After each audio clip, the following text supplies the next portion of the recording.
once again sharing the Jing's Wondrous Lotus Sutra review. Today is lunar month, February 15th.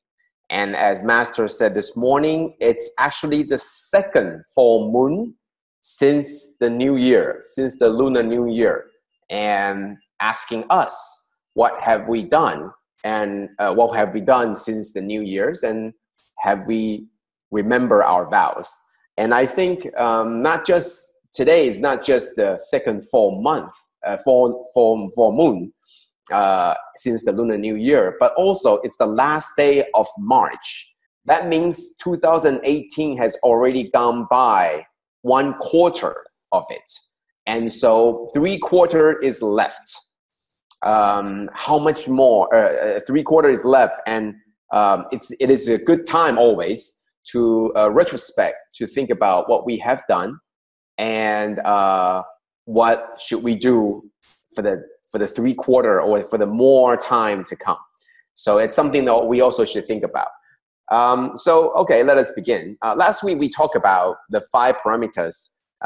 That was the main key theme from the sutra, and also the stories from last week. And we talked about how important wisdom is. Wisdom being that telling us, one way to look at it is that wisdom is the determinant that will tell you which of the parameters to use at the right time, when to do what at what time. And I think it's one way to look at it. Definitely not the only way, but it sort of gives us a perspective of what wisdom, how important wisdom is. And it's also something that allows the parameters to go in the right direction. So for example, if you want to be diligent, you don't want to be going diligently in the wrong direction. So wisdom allows the right direction, and diligence means go right ahead and continue to charge toward the right direction. So and wisdom allows us to continue to persist. So all these are very important aspects from last week, that wisdom is one very important part of the 6 parameters. And the 6 parameter, the word parameter actually means to reach the other shore. What that means is that these are the 6 tools combined together will form a boat or a bridge that will take you or transmit the people from this shore to the other shore. So imagine that that the 5 parameters are the ship or the boat, but the wisdom is the sail, or the wisdom is the engine, or the wisdom is the pedal. And without the actual sail or the actual I'm not even sure how the parts of the ship that I'm talking about, but without the actual wisdom, then you would have a ship, but it cannot move, or it cannot go in the right direction, or you will go into the wrong direction. So you need all 6 of them together to be able to reach to the other shore. Okay, so that's what we talked about last week. So this week, and I think we're very thankful. This week, what Master did was actually to go through each of the 6. Or this week, actually, she did, starting on Saturday, she did more starting from precepts, because charity she began last week. So she go through on each day. There will be one theme. There will be one of the 6 parameters. So it started with precepts, and then forbearance, and then diligence, and then samadhi. And today we're going to talk about 4 of them separately, quickly also, because we always don't have time. And then deep faith. So these are the 2 things that we're going to be talking about. Of course, at the same time, we wanted to be going a little bit deeper to talk about what in each of the 4 Master talked about. So let's start. So the first thing, we're going to talk about the 4 individual parameters that Master went through on starting from last week's Saturday, and then going through Sunday, Monday, Tuesday, and then Wednesday. For the 4 days, that Master was talking about were the four the paramitas. So what did she talk about? So once again, this is to remind everybody what the 6 paramitas are. And it always starts with charity, always start with generosity and giving. And it goes through the internal, the inner part, which is discipline and precept. And then forbearance and tolerance. There's still inner. And then now we begin to put into effort, to exert our effort. That's to the external, diligence. And samadhi is once again inner, samadhi and equanimity, and wisdom and insight. So these past week and the last week were all about these 6 paramitas, as the sutra itself goes into the recitation, goes into reciting of the same content. And that's why Master spends the day to talk about that. So let's move on to the next page. We're talking about precept. So in terms of precept, what Master talked about was conditioned and unconditioned Dharma. And this is something that I wanted to bring up, in that it's a very, very different. I think it's different. Different definition and different depiction of what conditioned and unconditioned Dharma means. And I think this is the beautiful part of it. Let us not be bound. Let us not be bound by what these words are supposed to mean, because there are only so many words to represent. There are only finite words to represent infinite wisdom and meaning. So in here, Master actually starts to talk about what conditioned Dharma and unconditioned Dharma are.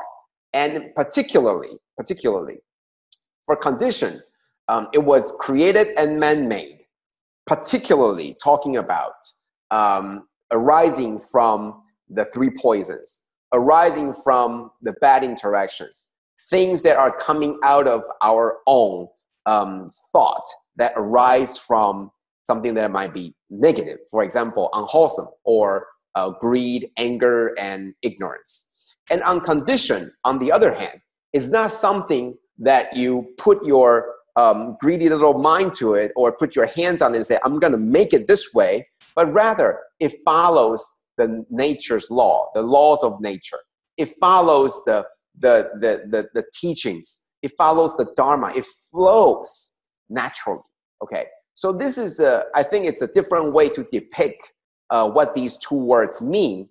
However, like I mentioned, if you go online to look at what conditioned and unconditioned Dharma means, it almost always point to the same definition that we have had before when we were talking about conditioned and unconditioned Dharma. However, this time it's a little bit different. It's a little bit different in that Master uses condition as a way to say something that naturally happens one way, but because of our greed, because of our input, our effect, that makes it conditioned. Something that was supposed to be natural, because of our effort, because of our poison and action, that made something that was supposed to be natural into something that's unnatural.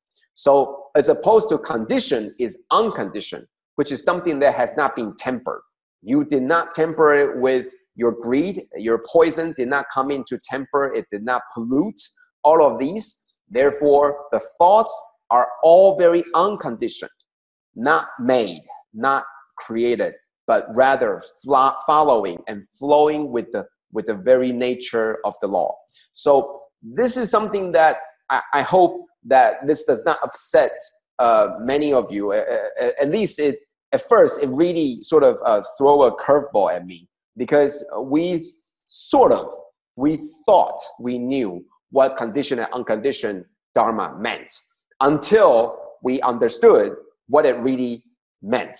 Is please don't read to it and think of it as that's the only thing that it could mean. And I think this is something that we as practitioners, or we as Dharma learners, we should always keep in mind. There might be different schools talking about different meanings on the same text. Okay, so one thing that I learned to do as a practitioner is don't be too quick to judge what is right or wrong, but rather look at their perspective and figure out what is their perspective and where are they coming from and why are they saying it, why are they defining it in a particular way.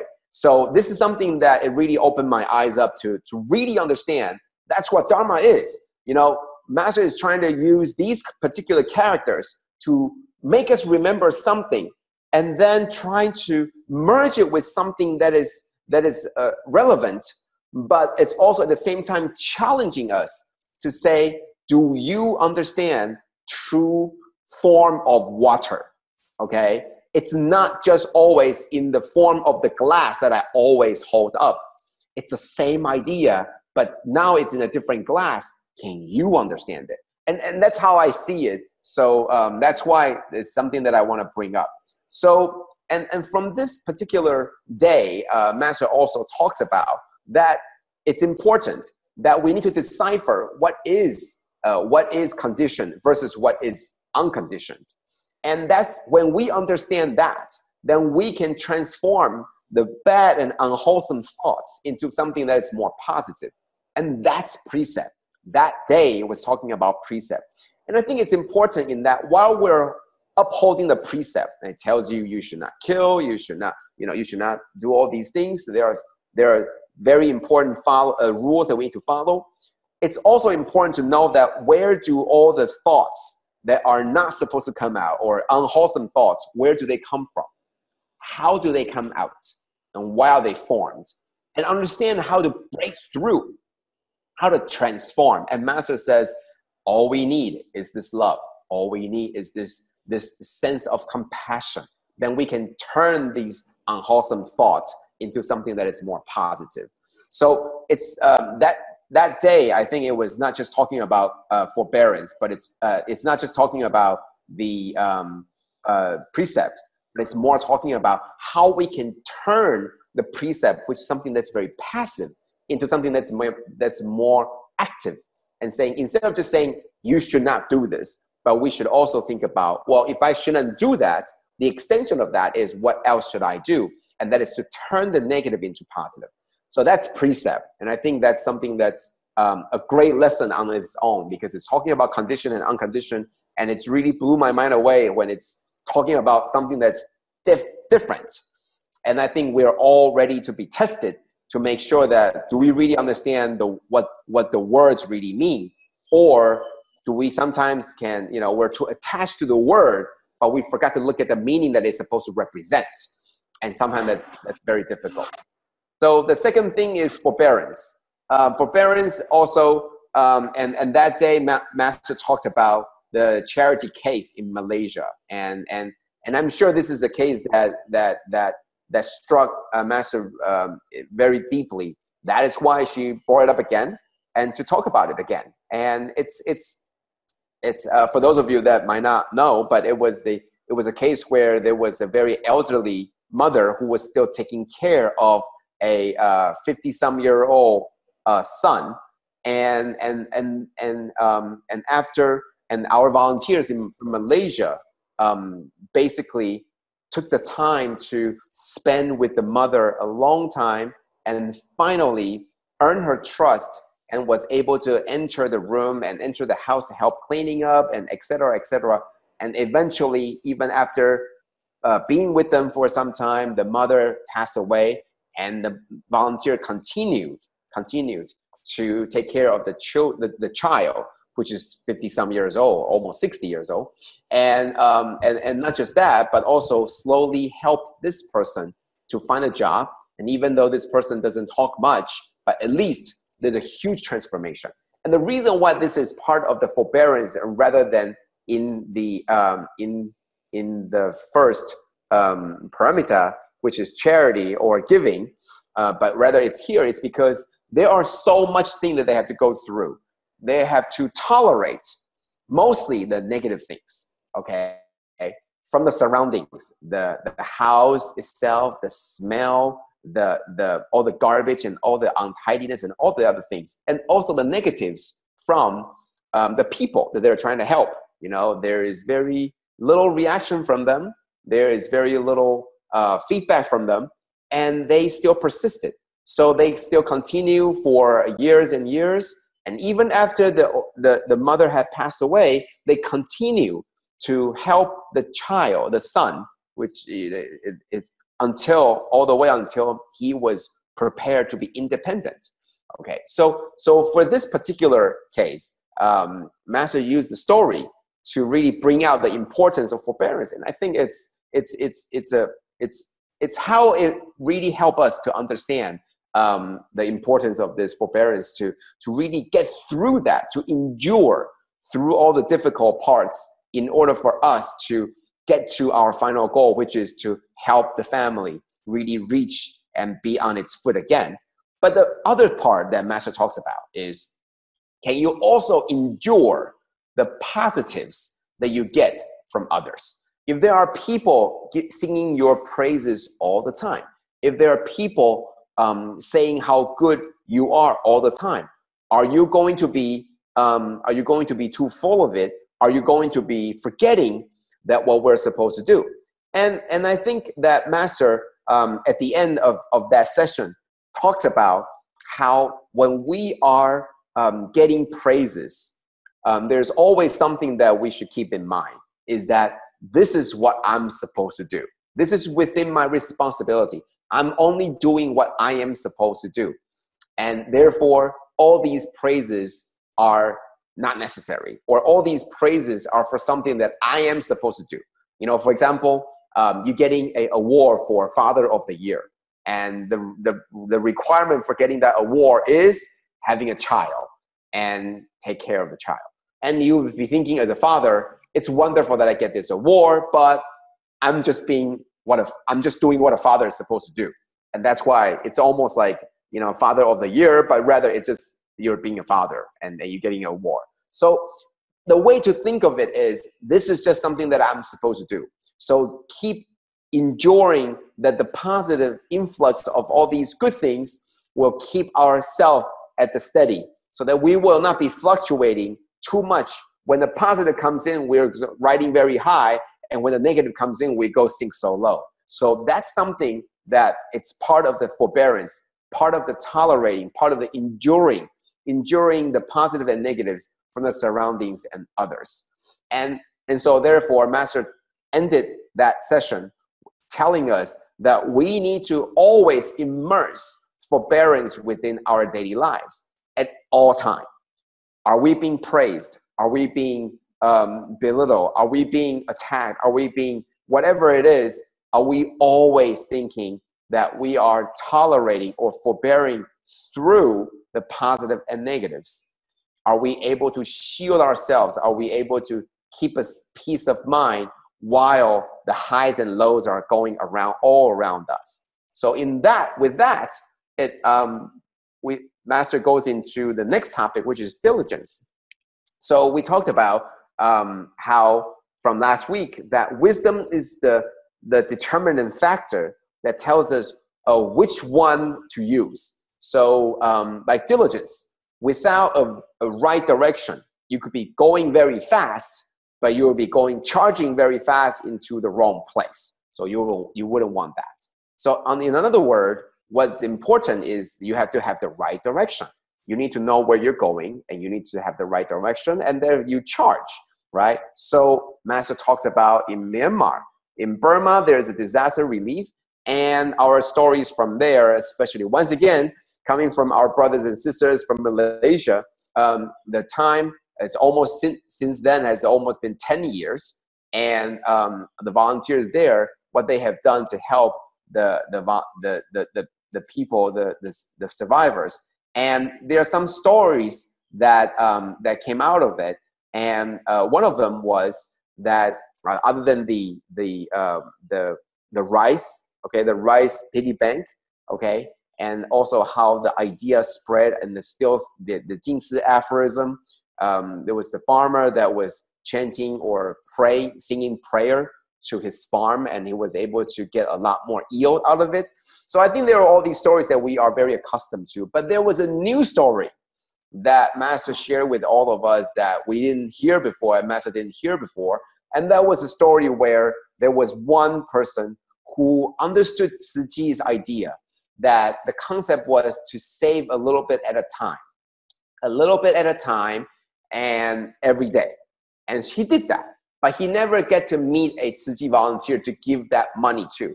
So he just keep on doing this every day until finally 7 or 8 years later, he found a volunteer. And he said, wait, hold on. Come to my home. I have something to give you. It's been in my home for 8 years and I need to give it to you. So he took the volunteer home, and then the money he took out were all very neat. It was very neat, one sheet at a time, folded very neatly. And the master and the volunteer was like, well, how did you get the money to be so neat, so tidy up? And he said, well, because it's very humid here, and sometimes the money grows mold on it. So what he did was he would sort of dry them under the sun. He would iron them, and that's how the money gets so neat. And that's just amazing. Okay, so to Master, as she was sharing the story, it was just amazing. And so diligence is actually two parts. There's actually two parts. And the first part is to have a very simple, pure thought. Okay, something that is pure, something that is simple, one thought. And that one thought just continue to persist through time, not wavering, not stopping. Two parts, simple thought, persistent through time. And that's what diligence is. So if that simple thought, one pure thought, is the right thought, is the correct thought, then you're going to persist through time and you're going to be doing the right thing for a long time. Just like what that person did. He had that one single pure thought, which was to save a little bit every day. And then he was able to persist through 7 or 8 years. And when he was giving to the volunteer, he said, I never knew I had so much money. Indeed. We never knew we all have such wealth in us. We never knew that we have such ability in us. But rather, when we do something slowly every day, when we do something persistent through time, then this will pile up, and we better make sure that it's the right thought, it's the right direction. Okay, so that's where wisdom comes in. So lastly, we're going to be talking about samadhi. So samadhi is another word for it is concentration. It's something that we always associate with meditation. And in this particular session, Master told us that to reach samadhi is not just talking about, not just the form of the meditation, not just sitting there meditating the whole time, but rather it's a meditation of the inner self. And what does that mean? It means that it could be in an environment where it's out in the open, or it's out in the group of people, or it's interacting with people. It's something that how to find the peace of mind, how to find the inner peace, and how do you be able to retrospect, to introspect your own thoughts. And that's very important. So that's what concentration is that to spiritually cultivate is to be able to concentrate and focus our thoughts. Focus our thought onto what we're supposed to do, onto what we are doing. To concentrate, to focus, not let it be spread out and not let it be dispersed, because that's what Master said. Master said that we as ordinary beings, we let so many other things that pollute us, so many other things that distract us in such a way that we are distracted and we cannot be focused and we cannot be concentrated. And we lose that. We lose that diligence. We lose that persistence. We lose that pure thought. And therefore, we lose our concentration. So once again, this going through the same idea. So persistent through time, one thought. And that was the same idea with concentration as well. So towards the end of today's sharing, I wanted to talk a little bit more about deep faith. And the reason that this is important is Master talks about that one thought of faith, one deep faith. Having deep faith is very important. Having a concentrated faith, having faith is very important. Believing is very important to reach the state of wisdom. It's something that we need to reach the state of wisdom, which in another word will combine the previous 5 parameters to help us reach the other shore, to help us resolve all of the problems and and issues that we might have. So all spiritual cultivation and merit starts with faith. You have got to have this faith. How much faith do you have? How much belief do you have? How strong of a believer are you? And I asked myself this question. And just yesterday, I heard a story where there were two very important people, two very major entrepreneurs coming back from Malaysia, and one of them coming back for the first time, meeting Master for the first time, and she sees that. She sees how she carries, and he sees how Master carries herself. And Master told her the importance of being a vegetarian. From that point on, he goes home, and every meeting, every meal, and every moment, he began his vegetarian diet.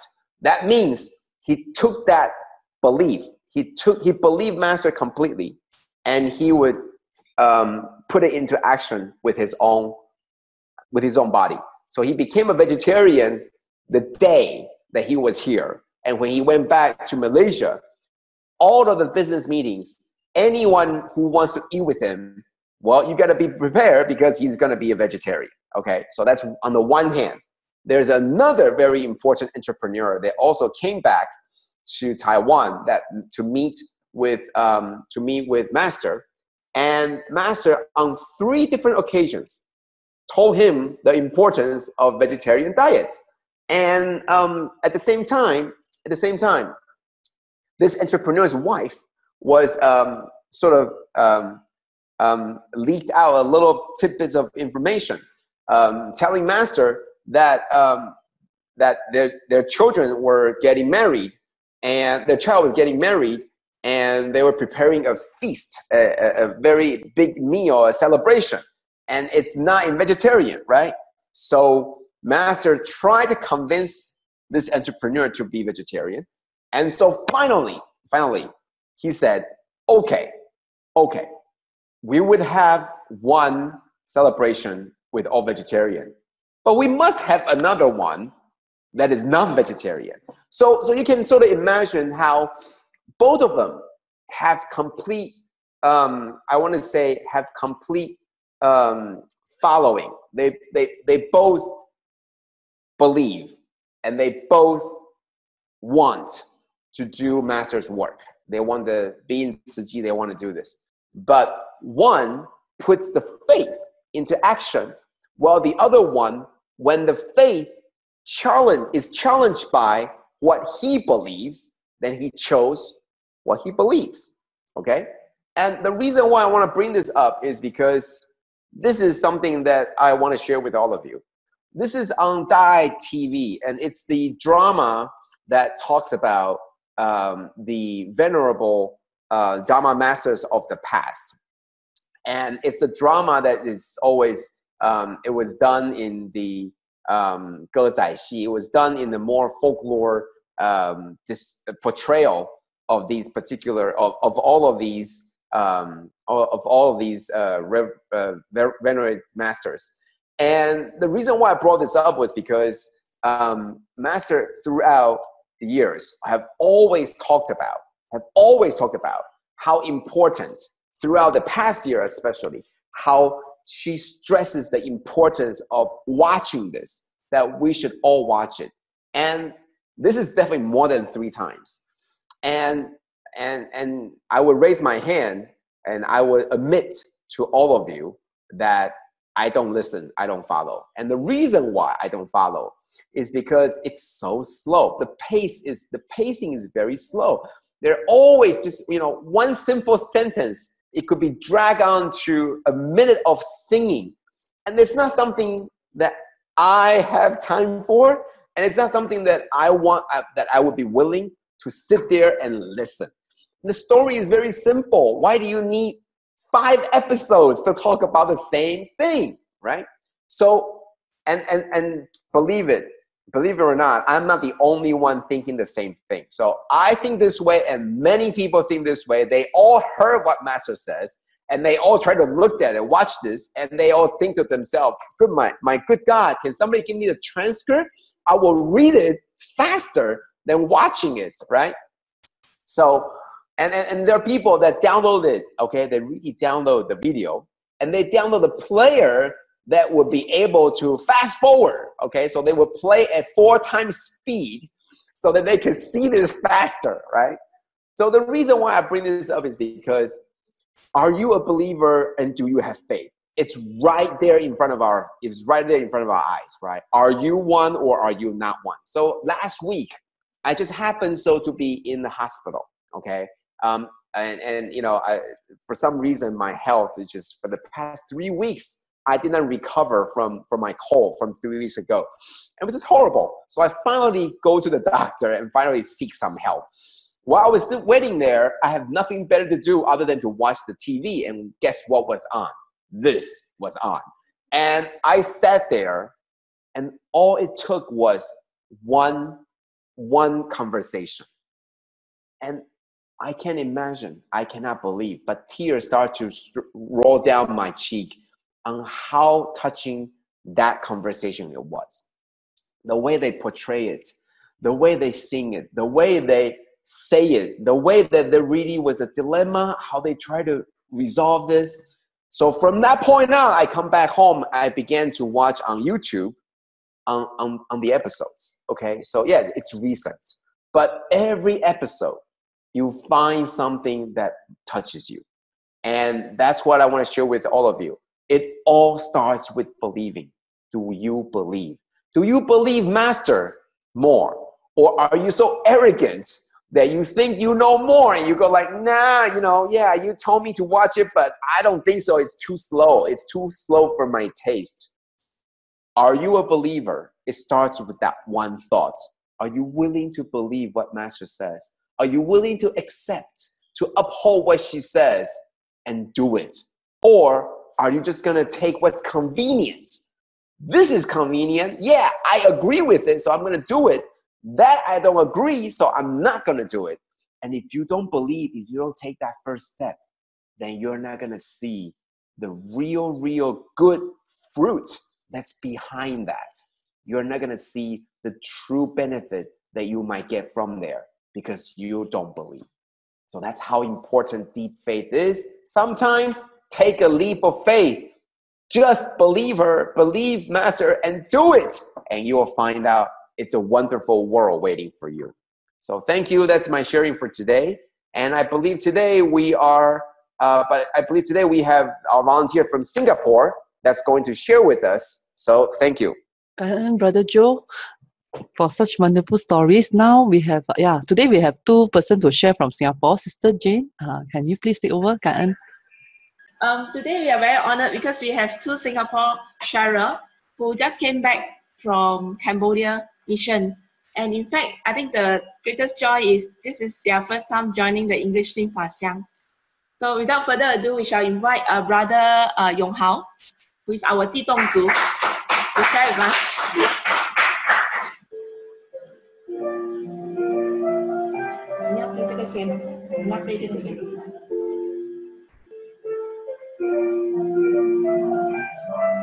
This is Brother Yong Hao.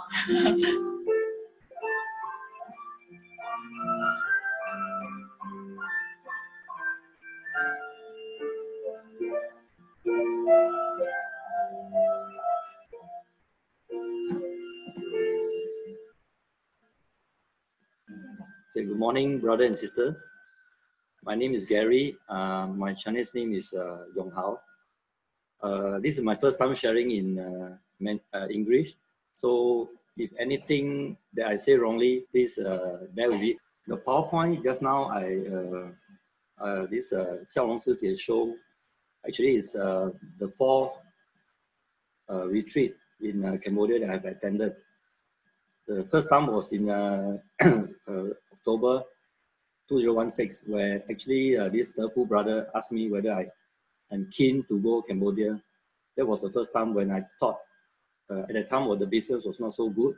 So I thought why maybe I should not go. But later on, I think back, if I have been busy doing my business, where do I have the time to travel to Cambodia? So after discuss with my wife, and yes, I say I will go to Cambodia and try this mission. It was very touching, and in the first time when I reached Cambodia, when I see the brother this Mingxin Sư Xiong and this Meiling Si Jie, they were doing very hard, and it was smiling from the first day until the last day. They were doing everything that they could to help the Cambodian people. So it was very touching at the time.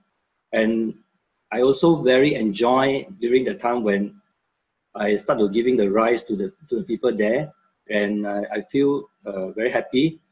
And the smile from the people that actually returned back to us is also very, very enjoying. And especially the dinner that we had together with the brothers and sisters, I feel that it was so delicious. Why? Because we all sweat together and enjoy the moment. Everybody do the same thing, you know, to help the people there. So it was really very happy moment. That was the first time. So the second time when I get to Cambodia is because I know this Mingxin Sư Xiong through retreat, retreat in Hualien, which I know him better. So the second time I decided, yes, I should go there and, you know, to help them again. The second time was different from the first time because I get to see the local people. I go into their home and feel them. And what I see them is normally the young and the old, the parents were not around. I think they are going there going outside to make ends meet for the family. The touching part is when I see the old folks. She was complaining stomach pain, and not much thing we can do about it because there's no medical team there and no people to help her. Maybe it's a long-term illness in her body. I don't know. But I think if there is a medical retreat to Cambodia, I will volunteer. So this time around in March, yes, I fulfilled my wish and I went there and helped them out. And I'm very great. Also, I actually encouraged my wife to be there. So this time around, she also there and joined the TCM group to help them. And I think she's very happy joining with me on all this. Also, the third trip, I was there, you know, to do the haircut for the needy people there in the Laji San.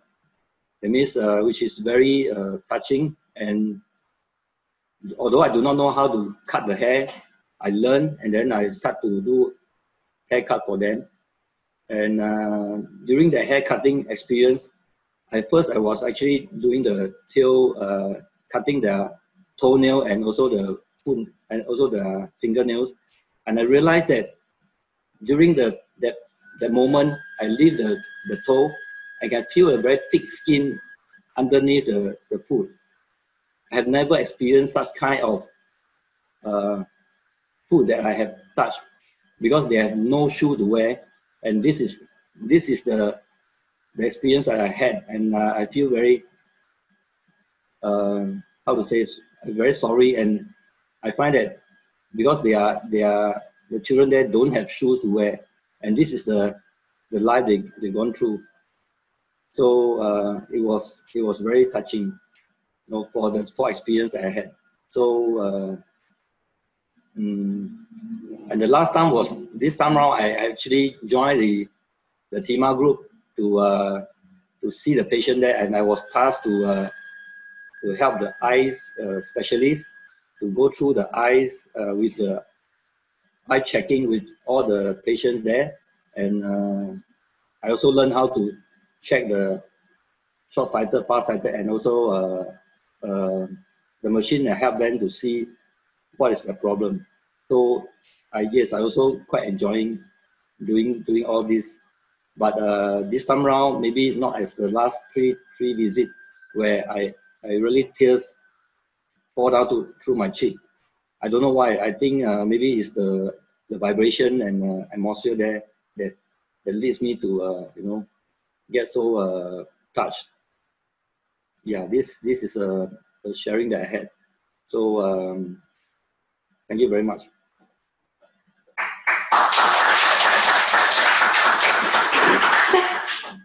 Sorry, I just play I think maybe it's better that I should play the video now, because now that after hearing Father Yong Hao's mentioned, it's worth seeing the video.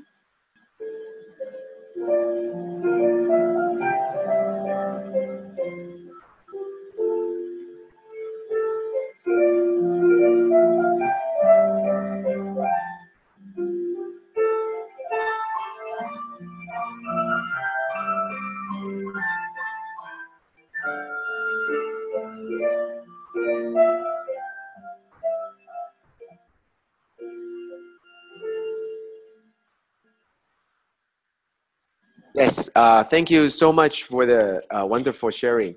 Especially, we can see the diligence in that there's one single thought, and that was going to Cambodia to help the people there. And it persisted through time. And this is really the best embodiment of this such diligence. And yet, it's not just one pure thought, it's actually many. Because the first time he goes and the second time he goes, it's all different. The first time didn't get to see the locals. The second time he did, but he couldn't help. He couldn't help with the medical situation. And the third time he finally went back to help with the medical team. I wanted to ask Brother Yong Hao, were you there as a pre-team? Were you there to help set up the environment first? Did you get there before the doctors get there? Because I know that there were almost like 100 volunteers that went before the doctors. And let me tell you, if you were, it's wonderful, because I heard a lot of things about what these volunteers did, making the water come through, making the electricity to clean up the rooms, and to make all these places suitable for the free clinic. And without you guys, without the Jidong and all the people, I think it would have been impossible. So I think sometimes you need everything to work. If you only have doctors, this free clinic wouldn't work either.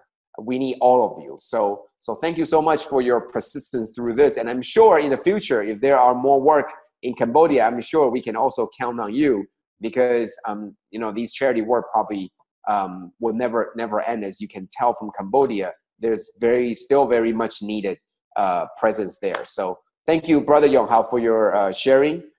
It's very touching, and thanks so much for all the work you have done. Thank you. Actually, the second sharer is Sister Jing Yi. She's from the media group volunteer, and she has plenty of experience, and she has prepared for us interesting PowerPoint and the video. Good morning, masters, Dharma brothers and sisters. I'm Jing Yi here. This is also my first time attending the English sharing session, and I would just like to share with you on my Cambodia mission trip this time round. But my first encounter with Cambodia was also back in October 2015, like Brother Yong Hao. That was the rice distribution period where we helped to distribute the rice to the villagers of Phnom Penh. So at the moment in time, I wasn't the media team then. I was just like a volunteer attending the rice distribution. But again, it gives me a lot of, I learned a lot from the trip, because during this rice distribution, we actually need to, not just doing the actual event itself, we need to get ourselves prepared for the crowd, and we need to be a MC for the day. I was glad that I was the MC for the last part of the sharing session, and also we do Shou Yu to help around with the villagers as much as we can. So during the trip itself, it gives me a lot of impact. I got to know Brother Ming Xun and Sister Mei Ling back in 2015 as well, during a Zhen San Mei training session when I was actually not working for about a year, and it was the best moment of my life because I get to be involved in a lot of Tzu Chi activities, and I do not have to apply leave to go for training sessions in Taiwan. So that was my encounter with Sister Mei Ling and Brother Ming Xun, and it was also a period of time where they also, we started to keep in contact, and they started to let us know about this rice distribution moment, about this event, and I actually registered immediately. So during the period then, I actually get to know that the villagers there are very, very pure, very, very kind. They went there with a very grateful heart. If you can see from the photos there, they are just out there under the big hot sun, but without complaint. They were just seated there waiting for their turn, waiting for the items to be distributed to them. So I saw that from the moment itself. I told myself, if there is another chance, I would want to go to Cambodia again, and perhaps this time around as a media team. So I next stepped foot to in Cambodia just this March, to Kampong Chinang's province. So at this moment, it was also a very, very special encounter for me. You know, having to juggle work and between work and Tzu Chi and of course overseas mission, it sometimes it needs a lot of balance and a little bit of struggle to be involved. So actually during this period of time, I experienced certain struggle in me because it was a company's those appraisal period that is very sensitive, but we actually faced some problem with the media team because we only have about one writer, and later on another reporter came in. So for our Singapore team, it seems like there's a shortage of reporters. So I was facing a struggle to whether to really just go ahead to apply leave. And then suddenly master's teaching struck me. It just struck to me to say that, good affinity, you have to seize the chance. So no matter what, I told myself, the ending, the appraisal given by my boss is apart from that's my boss, that's her. But good affinity and opportunity, I should seize it. So when it struck me, I really applied my leave really at the very last minute. So actually this 15th of March is the day that we depart Singapore in the afternoon. The morning was my appraisal period. So actually the afternoon, I just flew off without a second thought. So it makes me think that it relates me to a teaching the master says that, it's our own affinity, our own chance to seize it. And I'm very thankful that I'm able to seize this chance and to have greater and spread greater good affinity with the villagers in Kampong Chinang. So what I saw is I was in the operating theaters looking for some of the news to report, and I saw this lady in view of privacy, so I didn't show the photos of her. She is actually facing some problem, a growth in her ankle, and she's a construction worker. But the growth has already caused her to have difficulty in walking and even to carry heavy things along the construction site. So she came to our mission for a medical mission just to have a free service. But when she entered the operating theaters, our operating theaters is different from the typical hospital operating theaters. It's open out, it's an open operating room. So when she sat there, it was the first time witnessing all this operation taking place. So she was so scared that she actually cried. She cried and cried nonstop. But she has a struggle in her as well. I saw that because she wanted to be cured, but yet she's just, there's a fear in her. So what I saw was at the moment with the media team, the local Cambodian media team, was that we saw that the doctor was actually hugging on her, trying, even though the language is different, but I think this lady sensed the love from the doctor, and the doctor managed to, cool her down. But despite so, during the operation itself, she was given LA. So she's still afraid because everything is still ongoing around her.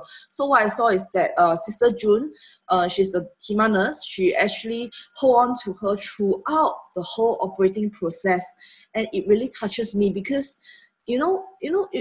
as a doctor, it's not just on the technical part that they have to be diligent about in terms of improving themselves, but in terms of this humanity aspect, I see that in Sister June when she actually hold on to her, and until the end of the operation, I see that this patient itself, she was so relieved.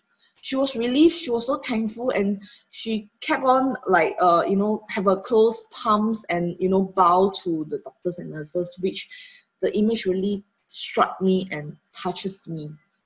So this second case was this person.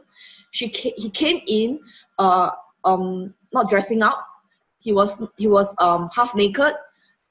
He was barefooted. He stood into the medical mission area. This is just his right arm, his right wrist. It's already shown up to the bone. And there's another part of the left arm, which I witnessed also, that it was like a bit, there's no blood going through already. So he was actually doing some soldering work, and the thing just struck onto him and caused this injury. So it was a immediate thing that he just came by to the operating theaters to ask whether we could help to cure. So after knowing it, and we got to know from Dr. Fong, was that he has already been tolerating this pain for the past 1 week. So he has sought treatment from the local hospital like 2 days after his injury. But because the local hospital know that he doesn't have the money to pay, so they rejected him after 2 days. So he actually tolerated this pain for about a week or so before he get to know our free mission. And upon understanding from Dr. Fong, it was not just a burns injury. Dr. Fong suspected that it's actually an electrocution. So when it comes to electrocution, it's the breaking down of all the nerves day by day. So that's why this patient, he also sensed a form of numbness at his from his left body to his feet, from his left feet. So it's like a form of being electrocuted, where it strikes you from the top, and it has to release from the bottom foot. So he actually experienced this. So it shows that he is actually facing those tissues and nerves breakdown day by day. So I can't imagine if he did not get a very first initial help from us. So Dr. Fong, but then again, it came to me that he really has a very good affinity with us, because previously we do see that a little girl wanting to get a face done, but couldn't get the right help. But in his case, I see that he gets the right help, even though it's not immediately, about a week later, but he gets the right help from Dr. Fong, where Dr. Fong, at that point in time, the vice dean of the hospital was there as well, and he knew Dr. Fong. So Dr. Fong immediately translate these medical issues to the local hospital, and he is able to get follow-ups from here on with the help of the vice dean of this particular hospital. So I see that, even so, he also have the affinity to get the right help. And this is one of the case where I saw, I have to quickly run it through. He is in Cambodia back in 30 years ago. There were internal wars and landmines all over. And he is one of the victims of the landmines, where the particles, when he was doing some digging work, the particles struck into his eyes. But it was left with him for over 30 years. Because for the fact that he has no money, and because for the fact that the local hospital does not have the technology to cure him. So they actually told him that it will affect his eyesight. But to think that he has the faith and the trust of foreign doctors came over to Cambodia to be able to render help to him, I think he was also owing a very good help and affinity with us as well. So I think I see a lot of ripples of love from here on. I see a lot of help that we rendered in Cambodia previously and who came back as volunteers. I see that, 20 years ago, where we built a Chinese school, for them, and the principals and the children, the students came over to just help in the local Chinese translation to our medical team. I see all these ripples of love going through in Cambodia, and that's what that touches me. And it reminded me of what Master says as well, to say that, as long as you have the deep faith and understanding, you would actually extend this great love and empathy unconditionally, and really it comes out from you naturally. This is what I witnessed throughout. So just a quick look of the pictures of these students before they set off to our mission trip. We actually went over to see that. There's about 20 of them. This actually comes from a doctor, local Cambodian doctor, who actually have a form of sharing with our local doctors as well. And it ties into a certain organization, external organization, and she came over as well to contribute, and it was also her second time. And from this mission trip, she actually inspired, and she told everybody that she want to join the team, which is really a very great ripple of love. So with this, I'll end my sharing here, and thank you for listening. And first, I'll show you one of the clips that we have reported, and so that you have a greater picture of it. Gan ơn for your time as well. Okay.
Thank you, thank you, Sister Jingyi, for that very heartfelt sharing. Indeed, we are seeing that for both of you,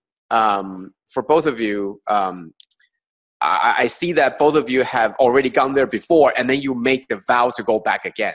So this is amazing, because that's exactly what Master says about us coming back to the samsara world, right? She always tells us that if we make the vow, we will come back here again.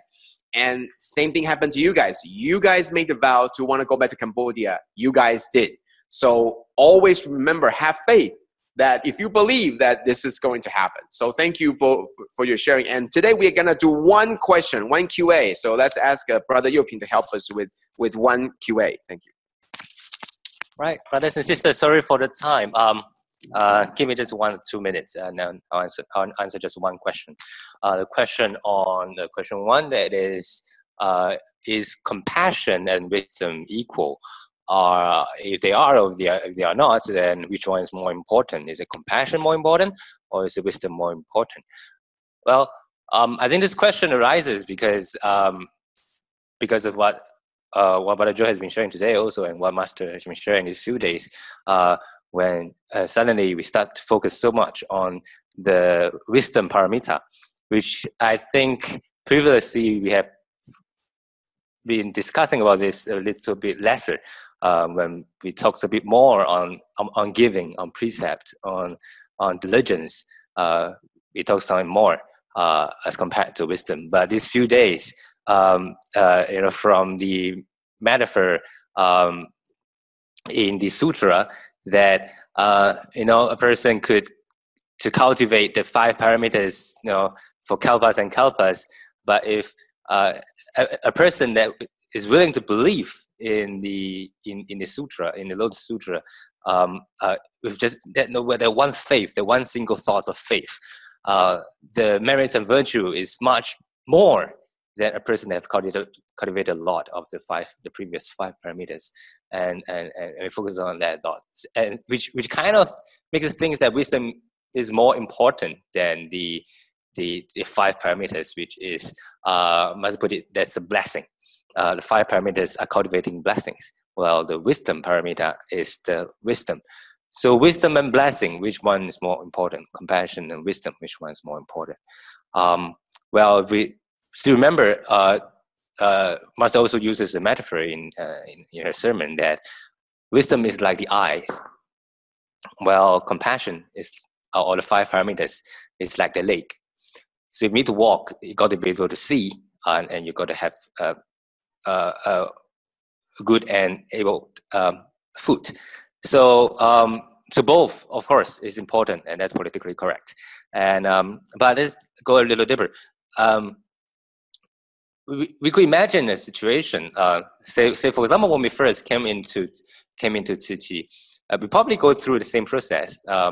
So we come in, and well, we haven't really thought a lot about, maybe, yeah, we wanted to do something good, but never thought that we could do so much. But we came in, and all the brothers and sisters were so joyous, bringing us to do charity and so on. So we followed them together to do some good works, and oh yeah, that's happy. So we did the giving, and we realized that there's actually quite a lot of rules to follow.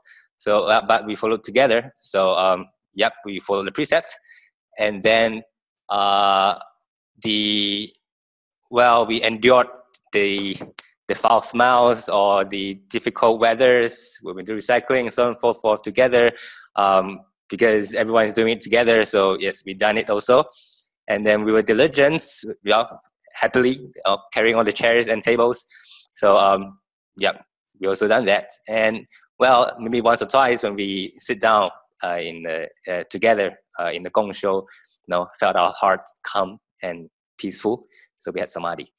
So a person, we might have been able to attain the first 5 parameters falling together. But of course, we could also imagine that such a person, say, when facing, scoldings, or say was met some 铁到铁板, or met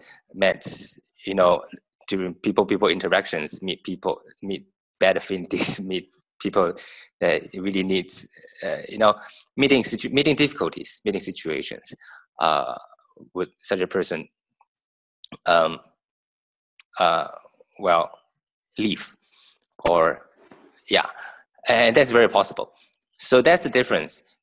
Being just following the actions of the 5 parameters and really believing in them, that even in difficulties, even like 2 years ago, 3 years ago, when all the false news on Tzu Chi, even during that situation, still thinking that this is just what we should do. This is that we really believe that is right, and really doing it.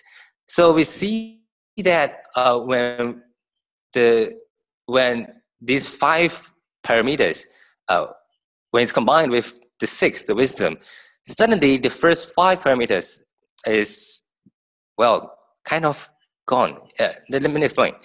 That when we really believe, when we really have faith in doing it, then giving is no longer giving.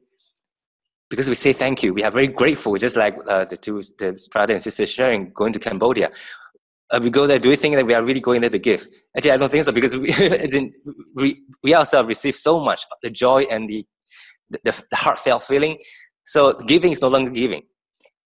Precept is no longer precept, because it's not rules anymore. It's just something that we should do. Why do we go and kill? I mean, yeah, it's just something that we should do. So it's no longer precept. And then endurance is no longer endurance, because we no longer endure to eat vegetarian, to eat vegetarian food, because it's just what we should do, right? And then diligence it's also becoming part of us, because that's our 进士家风. There's just something that becomes part of us, that we really enjoy all these things, the passion, and then continuing to do what we should do. The diligence is there's no also that no longer that feeling of the I must be diligent. You don't need to put that thought into your mind anymore. It just becomes part of you. And then the samadhi becomes, the heart always calm. So there's also no longer a time where you need to sit down 10 minutes at a time to calm your mind down, when that calmness can be all the time, even during work, during activities, during any situation, our mind is still calm.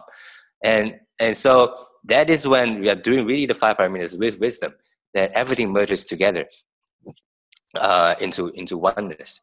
And so which one is more important? I would think, think about it. Compassionate people, if the compassion is really deep enough, the person must have wisdom, because if not, how compassionate can you be when you actually don't know what you're doing? And then how wise can you be if you are not really contributing to anything else? Then it's not really too wise. So this two is really both and equal yet the same. That's the idea. So I think that's my answer. Thank you. Okay, thanks to Brother Yoping, and we're definitely out of time. So thank you, and we'll be seeing each of you again next week for the review and also QA, and also listen to your wonderful sharings. So thank you and goodbye. Bye-bye. Kaen for such great wisdom and heartfelt sharing. Very grateful that we can carry on with today's session, despite I think this weekend a lot of people are going back for the Qingming. Kaen, Brother Joe, Brother Yoping, Sister Jane, Sister Jingyi, and Brother Yonghao for sharing lots of life wisdom. Thank you, Pusa, for your presence today. Hope that each of us could sustain the Dharma joy and take in another piece of Masters and Hualien love to our life. Let us please make the 3 vows to the Buddha and Master Cheng as we depart to apply these teachings in our daily lives. Let us pay our respects to our teachers of life universal truth. Palms together. First bow. Second bow. Third bow. And a bow to our beloved Sifu who could join us today. Kaen. See everyone next Saturday. Kaen. Kaen, bye-bye. Bye-bye.